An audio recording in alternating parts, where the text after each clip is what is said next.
होने का वास्तव में मतलब यह है कि अगर 4 साल आप यहां पे समर्पित भाव से काम करते हैं तो 4 साल के बाद आपका बच्चा अगर आपसे कोई खिलौना मांगेगा तो उसके लिए आपको टैग देखने की जरूरत नहीं पड़ेगी। फ्री होने का मतलब यह है कि आपकी वाइफ आपसे कुछ डिमांड करेगी सूट या साड़ी तो आपको टैग देखने की जरूरत नहीं पड़ेगी। अगर आपको कोई सूट, शर्ट या जूते पसंद आ गए तो उसको आपको टैग देखने की जरूरत नहीं पड़ेगी। आपको अगर कोई मोबाइल पसंद आ गया तो आप उसमें सस्ते के चक्कर में नीचे वाला मॉडल नहीं लोगे, सबसे ऊपर वाला मॉडल लोगे। आपको अगर कोई गाड़ी पसंद आई तो आप अपनी पसंद की गाड़ी लोगे, यानी आप अपनी बजट के हिसाब से नहीं, अपनी मर्जी के अनुसार चलोगे। इसको फ्री होना बोलते हैं।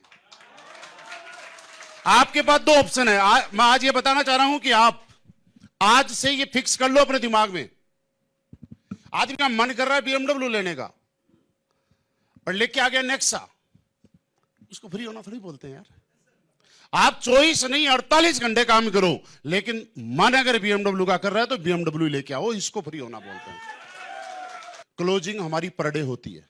क्लोजिंग का मतलब पता है क्या होता है? आप जब 100 SP डालते हो सोमवार को तो आपके टारगेट में से माइनस होती है कि नहीं होती? लेवल में से आपके SP काउंट होते हैं कि नहीं होते? तो टारगेट की हमारी क्लोजिंग डेली है। 7 दिन के बाद गुरुवार को हमारी क्लोजिंग में हमारा हिसाब किताब लगा के हमारी कंपनी का सॉफ्टवेयर हमारा पे आउट रिलीज करता है। क्लोजिंग हमारी पर डे है। यह मत समझना आज के बाद कि गुरुवार को है। मैं मेरी आईडी खोल के देख रहा था और मैं यह देख रहा था कि जब सारे लोग अपने अपने स्टेशन पे होते हैं तब भी उतनी सेल जाती हैं, और कंपनी के इतने सारे लोग मनाली हैं, इतने सारे लोग नेपाल हैं, उसके बाद भी हमारा SP उतना ही जा रहा है। ये मेरे लिए बड़ी बात है। और मेरा जा रहा है इसका मतलब आपका भी कहीं ना कहीं जा ही रहा होगा ना। ऐसा तो नहीं हमारा कोई तीसरी जगह से आ गया हो, हमारा भी आप लोगों के डाउन से ही तो आ रहा होगा ना। आप भेजते हो वही हमारे यहां काउंट होता है। तो सबसे बड़ी बात यह है कि आज असलीपियस वेलनेस के अंदर हम लोग क्वालिफाई करके आए हैं। हम लोगों को प्राउड फील होना चाहिए सबसे पहले कि आप बाकी से अलग हैं। आप दुनिया से तो अलग ही हैं, लेकिन आप असलीपियस वेलनेस वालों से भी अलग हैं, क्योंकि वो लोग मनाली तक पहुंच पाए और आप दूसरे देश में पहुंच गए, तो आप तो अलग वैसे ही हैं। अब आपको अनुभव जो है वो अलग है।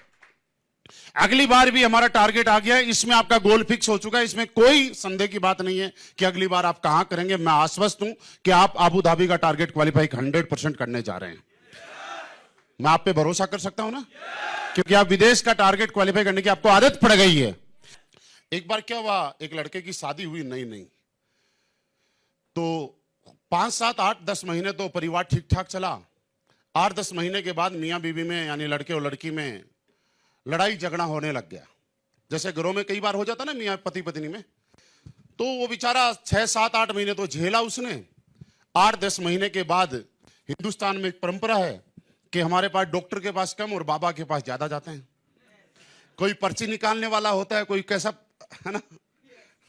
तो एक बाबा जी के पास गए, बोला बाबा जी बड़ी दिक्कत है। बोला बताइए क्या दिक्कत है? बोला हमारे मियाँ बीवी में अनबन रहती है, लड़ाई झगड़ा होता रहता है। तो उन्होंने सारी चीजें उनकी देख के, जीवन वो कुंडली वगैरह जो भी क्या होता है, जन्मपत्री वगैरह, और देख के बोला बेटा एक कोर्स बताऊंगा जो कि 6 महीने का है, वो तेरे को अगर करना पड़ेगा और तुमने ठीक ठाक कर लिया तो तेरा जीवन आगे के लिए बहुत बढ़िया हो जाएगा।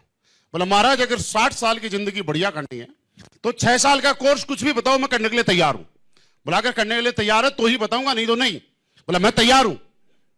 बोला एक काम करना, आज के बाद तेरे को सुबह तेरी वाइफ से पहले उठना है। बोला ठीक है, कौन सी बड़ी बात है, 15 मिनट पहले तो उठना। सुबह सुबह उसकी पसंद की अदरक और इलायची वाली चाय उसको पिलानी है। बोला यार जिंदगी ठीक हो रही है तो चाय पिलाने में क्या जाता है, 6 महीने की तो बात है। सुबह डेली ब्रेकफास्ट तुझे बनाना है। बोला बना लूंगा। बोला एक काम करना है, घर में झाड़ू पोछे का जो काम है वो तेरे को करना है, तेरी वाइफ को बिल्कुल भी ये काम करने का मौका नहीं देना है। बोला अगर वो जानबूझ के करती है तो भी रोकना है, रानी की तरह उसको रखना है। बोला ठीक है।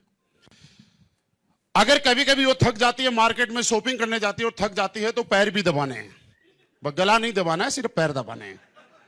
बोला ठीक है, ये भी मैं कर लूंगा यार, कौन सी बड़ी बात है, 60 साल की जिंदगी बढ़िया हो रही है, 60 साल के लिए अगर 6 महीने परेशानी झेलनी पड़े तो मैं तैयार हूं। बोला उसको किसी भी तरह का कभी सर दर्द हो तो सर दबाना है, कोई भी दिक्कत नहीं होनी चाहिए, उसकी पसंद का खाना बनाना है, कपड़े भी उसके तेरे को ही धोने हैं। बोला ठीक है साहब मैं कर लूंगा।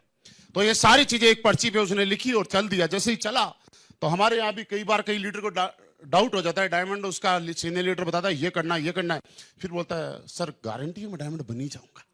डाउट होता है ना, तो वैसे उसको भी डाउट हुआ। बोला सर अगर 6 महीने तो मैंने कर लिया, क्या 6 महीने बाद तो सब कुछ ठीक ठाक हो जाएगा? फिर क्या करना है, फिर क्या होगा 6 महीने के बाद? बोला बेटा अगर तूने 6 महीने ये सारे काम ईमानदारी से कर लिए ना, तो तेरे को जिंदगी भर ये काम करते रहने की आदत पड़ जाएगी। और जब तू जिंदगी भर ये काम करेगा तो तेरे घर में कभी समस्या। तो मेरे दोस्त अगर पिछले 3 महीने में आपने नेपाल का टारगेट क्वालिफाई कर लिया, तो मुद्दा यह बनता है कि आपको जिंदगी भर बड़े वाला टारगेट क्वालिफाई करने की आदत पड़ जाएगी। तो यह आदत डालने के लिए तैयार हो?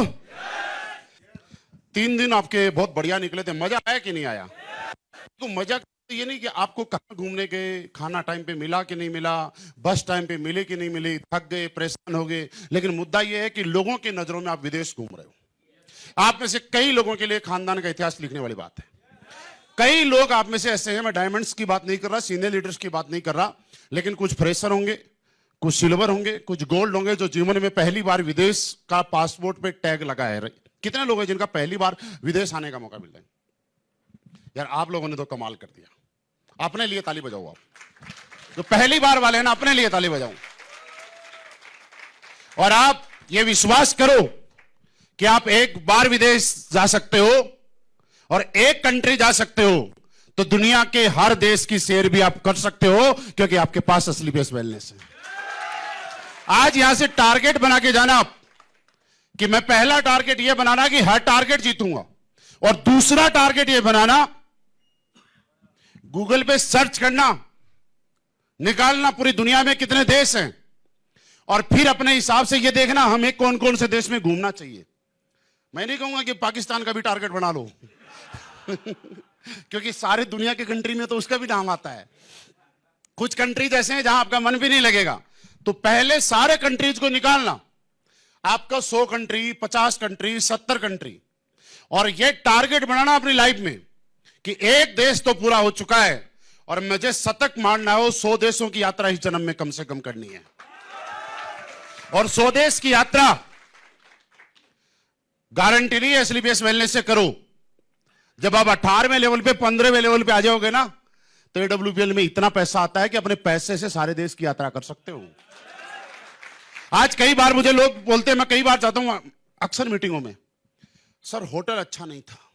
शिकायत करता हूं, उसके कंधे पे हाथ रख के बोलता हूं कि ठीक है, मानना मैं भी मानता हूं होटल अच्छा नहीं था, लेकिन इसको चैलेंज के रूप में स्वीकार करो कि आने वाले टाइम में मैं इतनी मेहनत करूंगा और इतनी ताकत के साथ काम करूंगा कि जिस भी स्टेट में जाऊंगा, जिस भी शहर में जाऊंगा, जिस भी देश में जाऊंगा, उस देश के सबसे महंगे होटल में रुकने की अपनी औकात बनाऊंगा। आपका सपना बनना चाहिए कि अगली बार आप सर्च करके जाओ नेपाल का सबसे बढ़िया होटल कौन सा है, सर्च करो और अपना टारगेट बनाओ कि अपने दम पे, अपने पैसे से उसी होटल में रुक के जाऊंगा। आपकी बार मजा तो तब आएगा।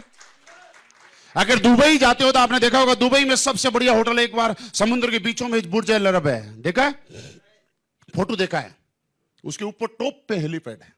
टारगेट बनाओ कितना पैसा कमाऊंगा कि अपने दम पे, मुझे चाहे गेस्ट हाउस में रुकना पड़े, मुझे काम करने के लिए ट्रेन के जनरल डब्बे में सफर करना पड़े, मुझे काम करने के लिए जनरल बस में सफर करना पड़े, लेकिन औकात मैं ऐसी बनाऊंगा कि दुबई के सबसे महंगे होटल में अगर इंसान नाम का कोई प्राणी रुकता है तो एक ना एक दिन मैं भी रुकूंगा। ये टारगेट आप बना के जाओ। जो बड़ी बड़ी चीजों का शौक पूरे कर रहे हैं ना, वो इंसान ही है दोस्त, हमारे जैसे ही हैं। कोई न कोई बात किसी न किसी की लगी है उनको, और कभी न कभी किसी न किसी की वजह से उनका विजन बड़ा हुआ है। चाहे वो बात शौक में लगी, चाहे वो बात किसी के ताने में लगी, लेकिन उस दिन उन्होंने ठान लिया कि ये मुझे करके दिखाना है, और उन लोगों ने करके दिखा दिया। आपको भी ये बात लगनी चाहिए कि नेपाल तक हमारी जिंदगी सीमित नहीं है। ये आज विश्वास करना चाहिए। आप ऐसे जितने लोग पहली बार विदेश यात्रा पे आए हैं, मैं आपको एक बात और बताऊं कि आप में से कितने लोग 18 लेवल पे जाएंगे, ये आप जाने। अगले 100 टारगेट कितने लोग क्वालिफाई करेंगे वो आप जाने, लेकिन एक चीज का एहसान आपको मानना पड़ेगा कि आपको इस जन्म में पहली बार विदेश तो एडब्ल्यूपीएल ने ही घुमाया है। आपको इस जन्म में पहली बार विदेश घूमने की ताकत और प्रेरणा तो आपके अपलाइन ने दी है, चाहे आप 1000 कंट्री घूम के आ जाना, यह रिकॉर्ड आपके अपलाइन और आपकी कंपनी के अलावा कहीं जा नहीं पाएगा। अब के बाद हमें काम करना होगा यहां से अपने लोगों के लिए, क्योंकि आप अगर यहां पे जीत के आए हैं तो कुछ लोगों ने आपके नीचे सेल डाली होगी। किसी ने 500 स्पीड डाला होगा, किसी ने 1500 डाला होगा, किसी ने 2000 डाला होगा, किसी को आपने छोटा टारगेट दिया होगा, मोबाइल का दिया होगा ना, किसी को आपने टैब का टारगेट दिया होगा, किसी को आपने कहीं ऋषिकेश का टारगेट दिया होगा, किसी को छोटे मोटे कोई 10 कदम या SOS का टारगेट आपने दिया होगा, और उन लोगों ने आपका टारगेट पूरा कराने के लिए खुद एसपी डाले। अब काम करना है हमें उन लोगों के लिए जिन लोगों के एसपी डालने की वजह से हमारा नेपाल हुआ है। आपके अपलाइन ने जहां पे भी आपको बुलाया वहां पे आप गए और आपने अपने अपलाइन को फॉलोअप के लिए, मीटिंग के लिए जहां भी बुलाया, आपका अपलाइन रात को 12 बजे भी आपके साथ काम किया कि नहीं किया? आज जितने लोग फ्रेशर हैं, आप देखिए, पहले दिन आपको प्लान देना नहीं आता था, आपको नहीं पता था इम्यूनोडोक क्या है, आपको नहीं पता था ऑर्थोडोक क्या है, आपको नहीं पता था कि गायनोडोक क्या है, लेकिन उसके बाद भी आपने पूरी ताकत लगा के, आपके अंदर एक्साइटमेंट था, जोश था, और किसी अपलाइन ने चाबी भर दी कि नेपाल करना है। चाबी भर दी ना, जितनी चाबी भरी है उतना ही खिलौना चल रहा था। चाबी भर दी, नेपाल करना है। अब उस अपलाइन को यह बताना है, सर आपने एक बार रास्ता दिखा दिया, आपने एक बार विजन दिखा दिया, अब जहां भी आपको जरूरत पड़े मुझे बताना, और जो जो आप बताओ कि मैं करने के लिए तैयार हूं, यह आपके अपलाइन के साथ आपका कमिटमेंट होना चाहिए। क्योंकि अपलाइन का जो काम था वो कर दिया। इस पीरियड में बहुत सारी चीजें ऐसी होंगी कि आपको कई बार नेगेटिव होने का मन करेगा। जीवन की यात्रा में कोई भी बड़ा काम होता है ना, तो राक्षस रूपी ताकतें अपना विकराल रूप धारण कर लेती हैं। पुराने टाइम में याद करो, यहां पे राजस्थान के कितने लोग हैं? बहुत सारे लोग समझ जाएंगे, बाकी और भी समझ जाएंगे। आजकल शादियां मंडप में होती हैं, होटलों में होती हैं, गेस्ट हाउस में होती हैं। पुराने टाइम में कहां होती थी? घर में बाहर जो चौक होता था, वहां 4 बांस के डंडे गाड़े जाते थे और फिर वहां पे टेंट लगाया जाता था। 2:30-3 बजे के आसपास फेरे होते थे, यही टाइम होता था। आजकल जो शादी होती है, मैक्सिमम 99% शादियां रात में होती हैं, पहले दोपहर में होती थी। और एक चीज याद करो यार, ईमानदारी से, जैसे ही लड़के लड़के के फेरे होने का टाइम होता था, आंधी पक्का आती थी। याद आया? परिवार के 4 लोग वो बांस गाड़ते थे, उनके लटक जाते थे, और पंडित जी को बोलते थे अपना काम चालू रखो, इस आंधी को हम देखेंगे। क्यों आती थी पता है? क्योंकि एक लड़के और एक लड़की का 7 जन्मों का एक पवित्र रिश्ता बनने जा रहा है। जब भी जीवन में एक रिश्ता बनता है, बड़ा काम होता है, तो राक्षस रूपी ताकतें अपना असर दिखाती हैं। आपके जीवन में भी कोई बड़ा काम होगा, आप 18वां लेवल की तैयारी कर रहे हो, आप 100 देशों की यात्रा करने की तैयारी पे निकलोगे यहां से, तो आप मुझे बताओ, राक्षस रूपी ताकतें आपके आसपास नहीं भटकेंगी क्या? कभी कभी आपके दिमाग में भी आएंगी, कभी आपकी मम्मी के दिमाग में भी आएगी वो राक्षस रूपी ताकतें, कभी कभी बीवी के दिमाग में भी आएगी, कभी कभी पति के दिमाग में भी आएगी, कभी कभी बच्चों के दिमाग में भी राक्षस रूपी ताकतें घुसेंगी, कभी कभी रिश्तेदार के दिमाग में भी आएगी, कभी कभी पड़ोसी के दिमाग में भी आएगी, और बहुत बार आपके दिमाग में भी घुसेगी। आपके दिमाग में विचार आएगा, काम तो मैं कर रहा हूं, चेक तो अपलाइन का बन रहा है, काम तो मैं कर रहा हूं, मैंने पहले दिन से पूरी ताकत के साथ काम किया, जैसा मैं काम कर रहा हूं वैसा काम डाउनलाइन क्यों नहीं करती? ये दिमाग में भी विचार आएगा। आपकी वाइफ भी बोलेगी आपको, आपने तो बोला था 3 साल ही काम करना है, आपको तो 5 साल हो गए, अब भी घर पे नहीं बैठ रहे हो। आपकी मम्मी भी बोलेगी कि ऐसे पैसे का क्या फायदा जहां पे भागते ही रहते हो। आपके बच्चे भी बोलेंगे, आपका रिश्तेदार भी बोलेगा। मैं पिछले दिन मेरे गांव में गया और हमारे कुछ रिश्तेदार थे जो कि हमारे, वैसे क्या ना, अंदर से कामयाब लोगों से ना दुनिया अपने आप ही जलती है।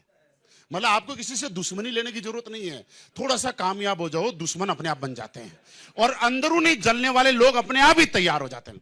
तो कुछ हमारे रिलेटिव थे, वो जलते थे इस बात से कि हम लोग उनसे आगे निकल गए। कभी हम लोग नीचे थे, अब लोग ऊपर चले गए। और खासकर किसी का रिश्तेदार से आप डाउन होना और उससे ऊपर जाते हो, ये यार किसी को बर्दाश्त हो ही नहीं सकता। मतलब सामने बड़ा खुदकुशी नहीं करता, बाकी कुछ बचता भी नहीं उसमें, हकीकत है। तो जो रिश्तेदार था उनका कोई खास आदमी एडब्ल्यूपीएल में आ गया। अब वो जो खास था वो हमारे रिश्तेदार को हमारी तारीफ कर रहा, मतलब उसके ऊपर काट के और मिर्ची डाल रहा। लास्ट में उसने फिर भी एक बात बड़ी अच्छी बोली थी। बोले क्या हो गया, पैसे कमा लिए तो समाज से तो नाता टूट ही गया। ऐसे पैसे का क्या फायदा जहां समाज में ही आना जाना बंद हो गया। उनको कौन समझाए कि उनका समाज एक गांव में है और मेरा समाज तो नेपाल तक बैठा हुआ है,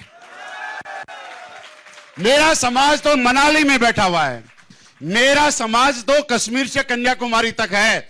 और अगर हमारे एमडी साहब जिस दिन बांग्लादेश लॉन्च करेंगे, मेरा समाज बांग्लादेश में भी होगा। वो लोग हमारे समाज की बराबरी कर सकते हैं क्या? और जैसे ही ऐसे कुछ लोग बोलते हैं, मुझे बड़ा अच्छा लगता है।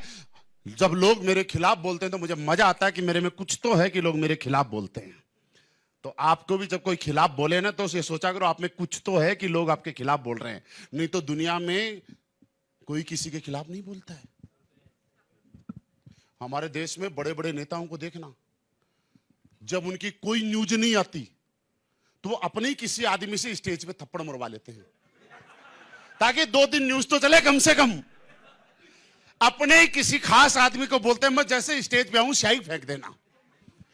ये जो स्याही फेंकने वाले और थप्पड़ मारने वाले हैं ना हमारे नेताओं के स्टेज पे, ये दूसरे लोग नहीं है, इनके अपने ही शाम के लोग हैं, जो शाम को डिनर के ऊपर प्लानिंग सेट होती है। नहीं तो यार नेता के इतने लोगों के बीच में कोई थप्पड़ मार जाए और वो आदमी बच जाए, ऐसा हो सकता है क्या? सिर्फ अपना वो आपको वायरल करने के लिए, लोगों में अपनी पहचान बनाने के लिए, अपना नाम बनाने के लिए थप्पड़ खा सकते हैं। तो हम प्लान नहीं दे सकते क्या? इसलिए कभी भी नेगेटिव नहीं होना है।